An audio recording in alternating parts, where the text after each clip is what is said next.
সকালে গুমোট গরম, বেলা বাড়লেই চড়চড়িয়ে রোদ। তাপপ্রবাহের সতর্কতা জারি হয়েছে একাধিক রাজ্যে।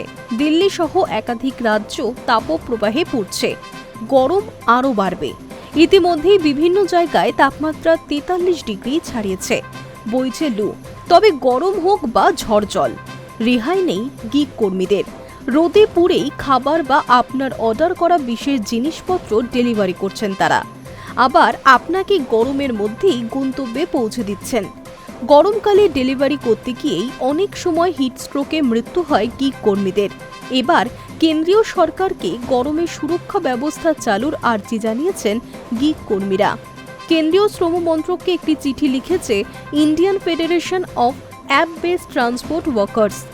এই সংগঠনে রয়েছে বিভিন্ন ফুড ডেলিভারি সংস্থার কর্মীরা, যেমন Zomato, Blinkit, Swiggy, app cab সংস্থা যেমন Uber, OLA, Rapido, home service app যেমন আরবান, স্ন্যাপবিট।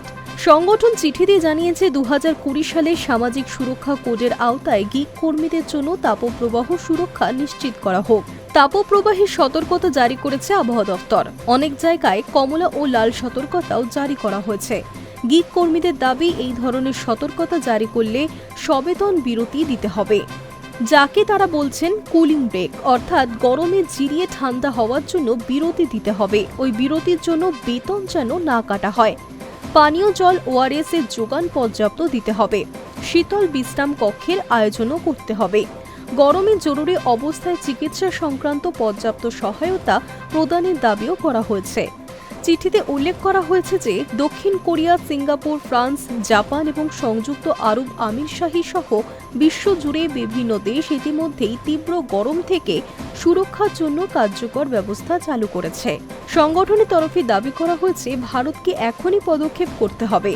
গরমের সুরক্ষা প্রদান কোনো বিশেষ সুবিধা নয়, এটি শ্রমিকের অধিকার, জনস্বাস্থ্যের জন্য অপরিহার্য।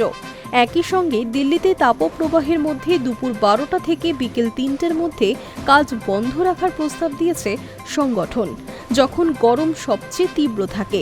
অন্যদিকে Telangana gig and platform workers ইউনিয়নের গ্রাহকদের প্রতি আহ্বান জানিয়েছে, ডেলিভারি কর্মীদের যেন 1 গ্লাস জল দেওয়া হয়, যারা প্রতিদিন অন্তত 8 ঘন্টা প্রখর রোদের মধ্যে নিরাপদে খাবার ও পণ্য পৌঁছে দিচ্ছেন। High news network.